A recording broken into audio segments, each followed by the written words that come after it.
Well, thank you, Prime Minister. I want to kick off this interview by recognizing the opportunity to speak with a head of state during what you described as a pivotal time in our history.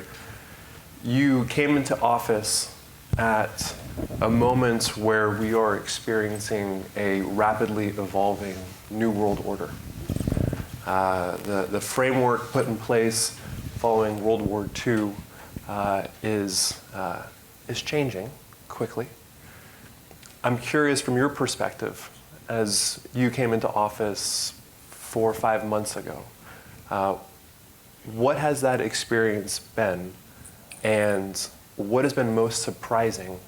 What's been the most surprising element of this rapidly changing new world order that you now are playing an active part in? Thank you, Matt. And the last government, when they were months into office, maybe the first was 2 months, they had a volcanic eruption, a tsunami, and COVID to deal with. And I have to say that my baptismal fire, so to speak, was the war in Iran. And even though there were indications that it was going to become hostile, the potential for the Strait of Hormuz to basically lock down fuel and get everyone all riled up because of energy security was something that we kind of expected but didn't really know how to prepare for.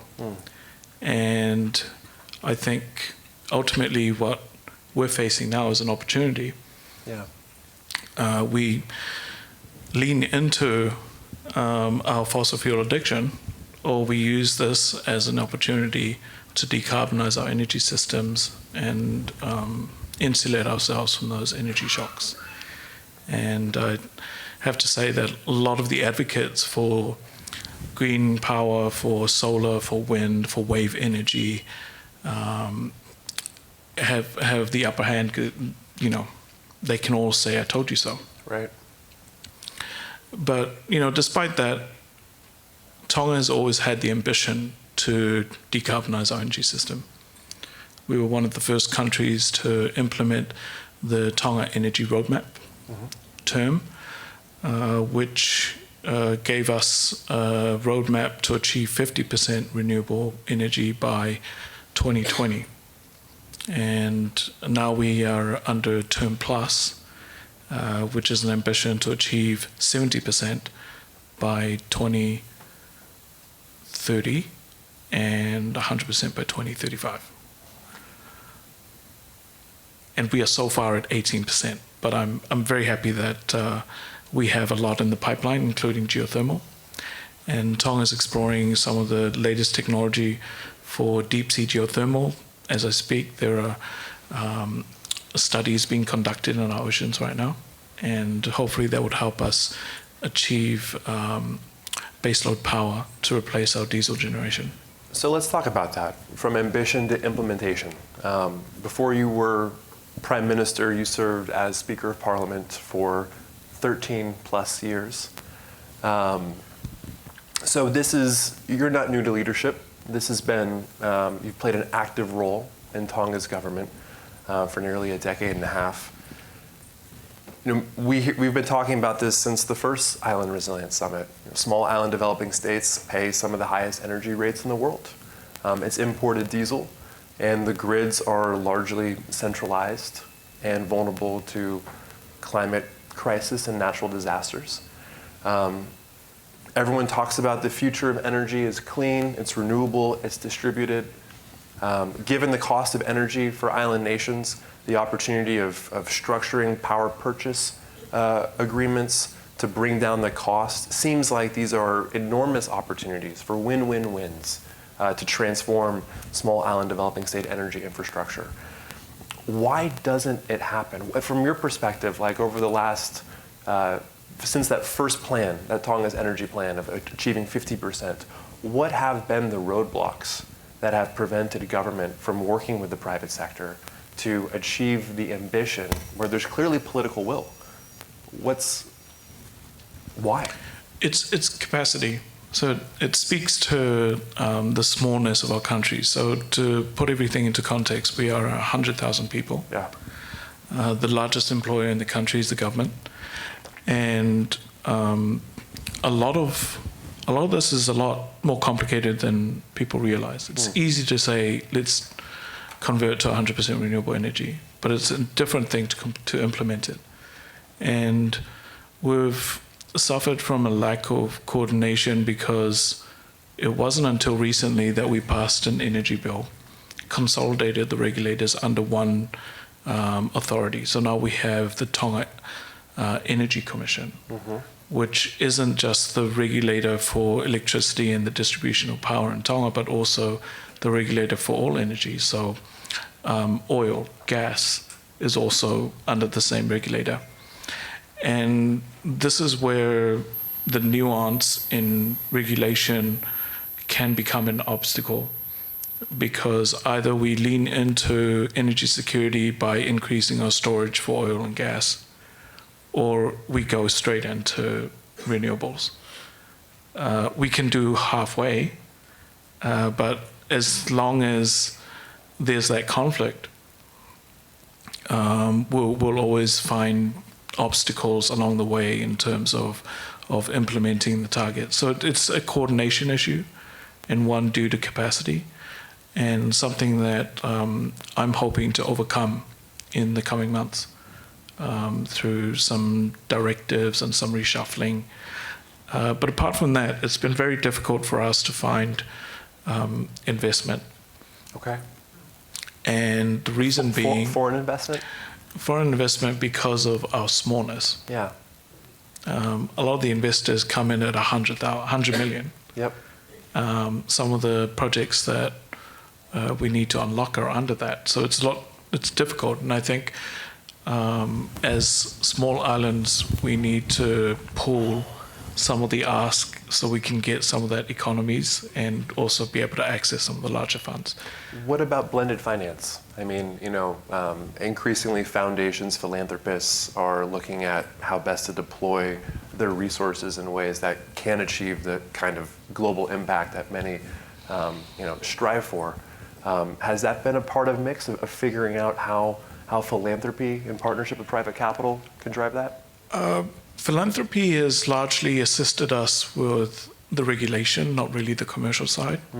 But I think there's a role there in terms of the feasibility of projects in the islands can be bridged by philanthropy to help subsidize, to make them financial. Yeah. And that's something that we're looking at for future projects. You mentioned Tonga is part of the Troika of the Pacific Island Forum, and he had mentioned that, but the Pacific Island Forum is a regional body of 16 Pacific Island nations, along with Australia and New Zealand. I'm curious, as part of the PIF and that Troika, have there been discussions about binding together and providing economies of scale opportunities for investment to bring the kind of energy infrastructure that currently every country is trying to figure out themselves in isolation? Yeah, so last week we initiated those discussions. Okay. So at our next Troika meeting, we'll be looking at the proposals, and that's very much what we're looking into. What are the challenges there? Like, what do you foresee being the challenges? Why has this either come up before and not moved forward, or what are those obstacles? I mean, it sounds easy to group us together, but the mix of countries are at different levels of development. Right. For example, Tonga is 100,000 people. We're an hour and a half from Fiji, and they're nearing 1 million people. And I think in terms of scale and approach, it's very different. There are a lot more opportunities. They're more developed on their financial markets. They have stocks. They have a stock exchange. We don't. Yep. And in terms of like the regulatory frameworks, it's a double-edged sword. For example, I mentioned we can do a lot more because we can be more nimble because of the lack of regulations that we have. But at the same time, that can be a constraint for investor confidence, for example. So the islands are all different, and they're all at varying degrees of development. I think it's very difficult for us to pull together, but there's a way, and that's what we're trying to discuss and push forward, is how can we pull together and bring resources to address some of the common issues. For example, if we need 100 gigawatts of solar, wouldn't it be cheaper if we ordered all of that together for all the islands instead of bidding a piecemeal approach? Right, right. Similarly, that piecemeal approach, when looking at Tonga's transition, going from 18% to 100 plus, what have been the challenges of working with partners to provide that same level of access, price point across all of Tonga, as opposed to focusing on some of the more densely populated areas, or a technology just working in some part of the island but not being applicable to others? How, in the spirit of that economies of scale approach, how are you trying to manage that? So, if you're not aware, Tonga is divided into 4 main island groups. So we have the capital, where 80% of the population lives, and the other islands are distributed up to the north. Tonga is made up of 170 so islands, who are spread across about 700 square kilometers, I think, and all the landmass combined is about 70,000 square kilometers, which is similar to the size of Singapore. At the moment, we have microgrids in the outer islands. And because of the smallness of the populations in the outer islands, their power is always subsidized by the main island. And so we have to focus on lowering the cost for 80% of the population, and at the same time still subsidize so that the service can be reached to the outer islands. If we can address the overheads and the cost of fuel and substituting expensive power in the main islands, then that could be translated to the outer islands. Yeah. I think I just want to speak about why power is so important for island economies. For any economy, power is like the lifeblood of any country. And the cheaper the power, the more affordable the living cost is for the everyday people, and the less obstacles you have for industries. So, for example, we import a lot of our meat. Most of our chicken is from America. We import beef and lamb from Australia and from New Zealand. A lot of the dry goods, like biscuits and things, we import from Asia, and also South America. All of this is underpinned by power, the cost of power. If we had cheap and reliable power, we can have our own abattoirs. So import substitution will be available. Instead of importing tens of millions of dollars of beef and lamb, we can grow our own, and we can process it through meat plants. But because power is so expensive, we can't afford refrigeration. Yeah. It's not viable. And so power being a basic commodity, everyone pays for power. If we lower the cost of power, discretionary income is increased, and people can afford to pay for other things. Right. And so power is really essential, and I think that's the one key obstacle to growing a resilient island. It also has to be able to weather the tropical cyclones. It has to be able to weather the droughts and changes in climate events. I see it as the big unlocker. And it's not the end of the plan. We want to start with power. With power, we can desalinate, create water security. With water security, we can irrigate, we can support food security, we can support farming. So power will enable water and food security as well.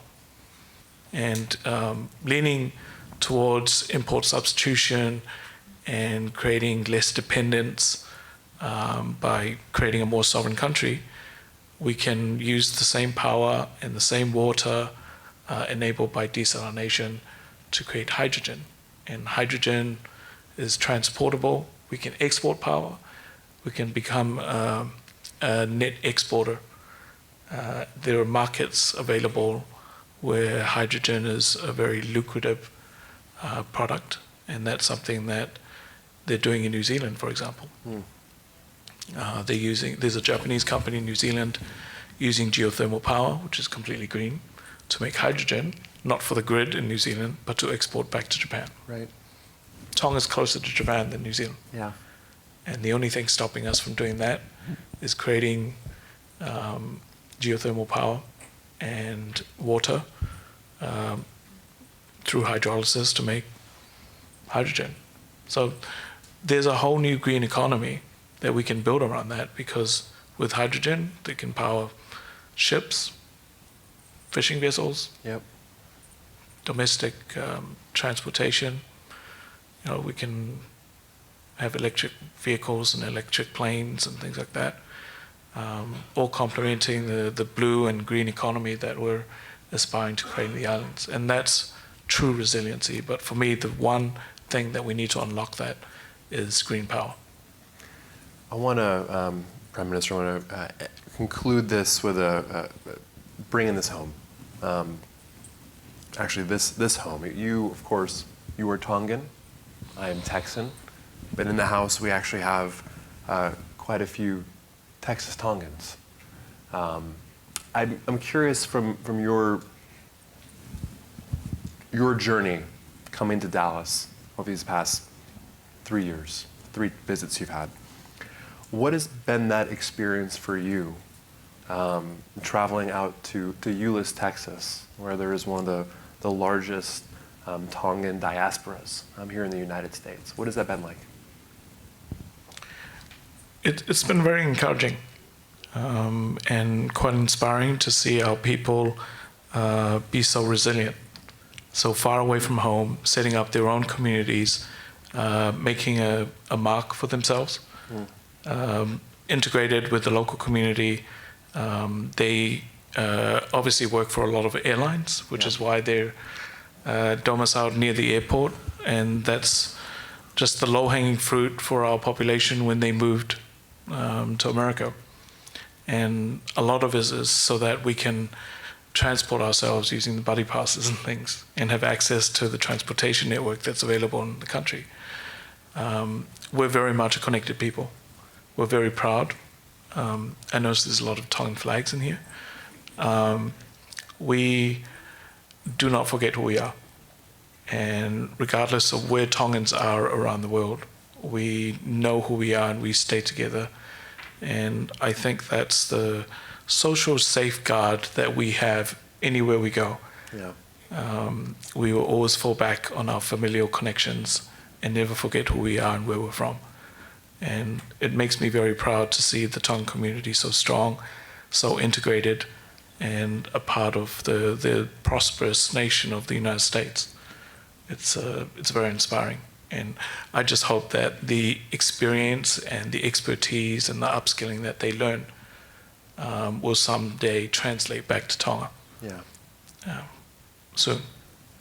Well, I just want to acknowledge Miss Ofa, who's out there somewhere, my dear friend and partner in crime, who is year after year after year after year has really taken the lift and helped coordinate so many, I think, important meetings and experiences for that community and for the Tongan delegation visiting Dallas. And of course, folks like Mama Minnie, who's just been at the heart of so much of what's been brought to EarthX every year. Look, with that, I wanted to also just give an opportunity. You are here to build partnerships. What specifically are the kinds of partnerships that you're looking to make here at EarthX? I'm looking to make long-lasting partnerships with partners that have aligned values with our culture and our heritage and what we aspire to develop in the islands. Yeah. we're looking for good people, and I'm sure there are lots of good people here. Well, Prime Minister, thank you for joining us. Thank you, Matt. One more chair.